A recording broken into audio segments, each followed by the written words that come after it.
Midden FM presents the Midden Chronicles. Our gallant crew are almost set for the opening of the Tynabrooke Lodge Country House Hotel, with which they have been entrusted to look after for a couple of months. The captain has already heard from Maggie, Scotty and Crawford as to what they intend to be doing for the public during this period. They paused last week for a meal of scrapple, which involved a hog's head, and are now all back from the toilets, ready to continue with their briefing. Maggie, can I firstly say that I have never in my life tasted anything like that food you put in front of us at dinner time. Why, thank you, Captain. I'm only too pleased that it went down well. And it came up even better. Oh, Scotty, my love, how you like to tease. Anyway, we heard from Scotty, Crawford and Maggie before the meal. Now, what about you, Dick? What are you going to be up to while we're open? I'm going to be overseeing the refreshments for Maggie, but that will only be part of the time. So I thought I might do some other stuff to make people happy. Have you anything in mind? Well, I thought we could have some games and things like they do at those concentration camps. You know, like glamorous grannies and stuff. I think you mean holiday camps. Concentration camps where people were held against their will and tortured daily. Aye, well done. Sounds like the holiday camp I went to when I was a kiddie. You went to a holiday camp? What do you mean? Our family wasn't dragged up in the streets. We did take holidays, you big red-headed humpy-backed bawbag. Anyway, Dick, tell us more about your ideas. Well, I thought things like donkey derbies. And where are we going to get donkeys at this late stage? Oh, I know use the sheep and call them Himalayan donkeys. We could strap some big ears on them. I don't know about the donkey derby, Dick. What other ideas do you have? What about water sports? Well, yes, Dick, that would be fun, but I was rather hoping we could concentrate on what we were offering the visitors. Snorkeling, water skiing and things like that.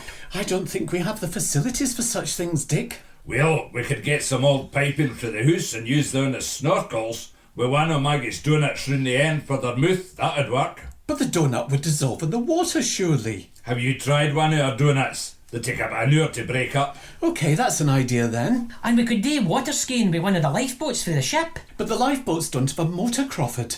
Nae bother, I'll tap one for a lawnmower and fit it on. What about the skis? There's planks of wood in the shed. I'll cut them to size and nail a pair of boots on them. The rope we can get for the ship. Well, all your ideas are making this quite an exciting prospect. What about tea dances? We used to hold tea dances in Barra every second Saturday of the month. They were very popular. At least half a dozen would turn up and have a cup of tea and a quick fling of the floor. Dinna tell me, the ones where you used to get a click, am I right? Well, let me say that I was always very popular among the local men.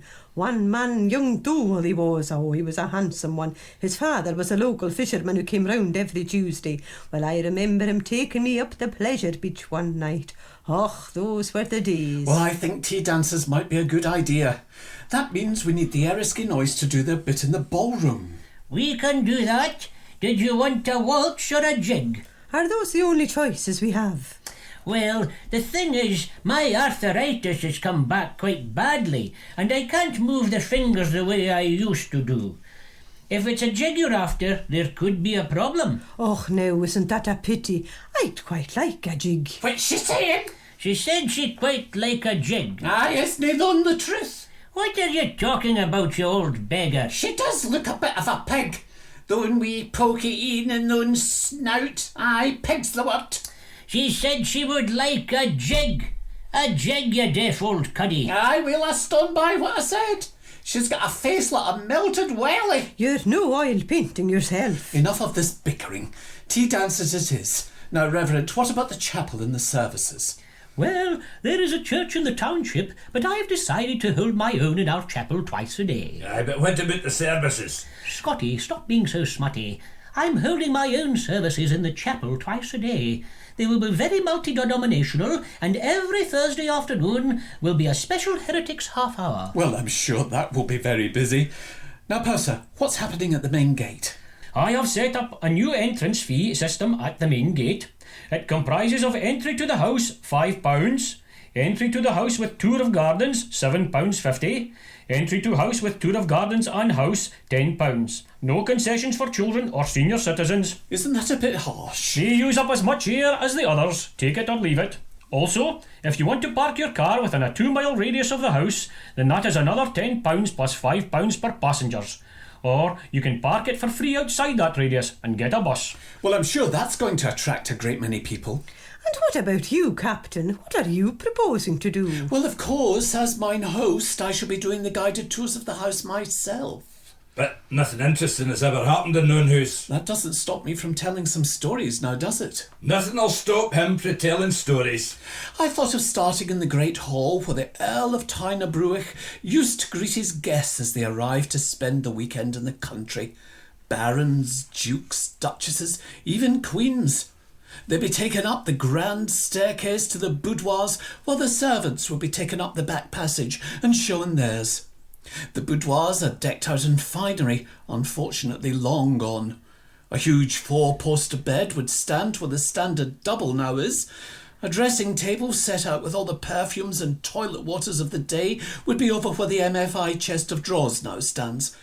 During the day, huge hunts would be held, where they would be out shooting the stags, and while the horses were having their oats, the guests would be dining on a lavish picnic and playing with each other. Things like hang it out to dry and name the balloon. At night they would be dined in elegance or in the dining room, whichever was free. Then on to the splendour of the ballroom, the huge gilded room hung with chandeliers, where the Earl holds his balls and dances.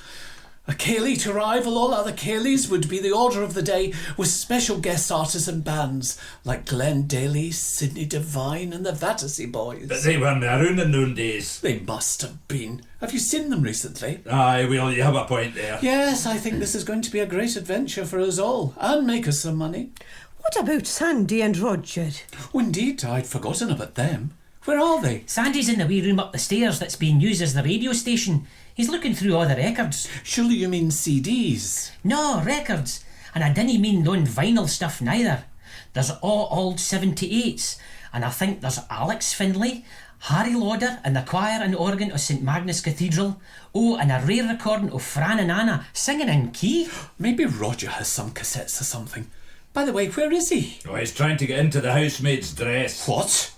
You told him he was to be the housemaid, so he's trying to get himself into the wee black dress and apron. Oh, I see. Well, Crawford, can you go and see if he has anything more suitable to be played on the radio station? What sort of stuff do you want? Well, see if he has any ABBA or Village People, something to jolly the day up. I'd better get back to the kitchen and see if my herring surprise is ready. I don't remember seeing herring surprise on the menu. Oh, it's my dish of the day. And what's the surprise? It's not herring. So, with the briefing over, everyone goes about their duties, getting everything shipshape in our Dawson fashion, ready for the grand reopening tomorrow. However, there is a telephone call for the captain, and he calls Scotty, Crawford and Maggie to his office, which is actually an old toilet that is out of use. Enter. Come in. Sorry, there's only one seat and I'm on it at the moment. I've just had a telephone call from a Mr. Dover who is asking if he can hire the house out for a reaffirmation of their wedding vows. Seemingly they don't get on very well after 25 years of marriage, and he thinks this might well help in some small way. And what's he wanting here? He's asked for a ceremony in the Italian sunken garden, followed by a finger buffet and a dance. Can we do it? When is he wanting it? Oh, well, that's the problem, you see. He wants to have it this weekend, so we would have only 3 days to put it all together, plus we have the grand reopening to contend with. I fear it may just be too much. Now, Captain, where's your fighting spirit? Of course we can do it. Crawford and my big hulking Scotty can get the gardens ready, and I can get you the finger buffet. You really think we can do it? Aye. Then I'll call him back and arrange it for this weekend. I've a feeling about this. It's going to be a one-off. If the Glen Midden have anything to do with it, it will certainly be a one-off, all right. Will Scotty and Crawford know what to do with the sunken garden? Where have Maggie's fingers been? These questions and more will all be answered next week. Same time, same channel, on the Glen Midden Chronicles.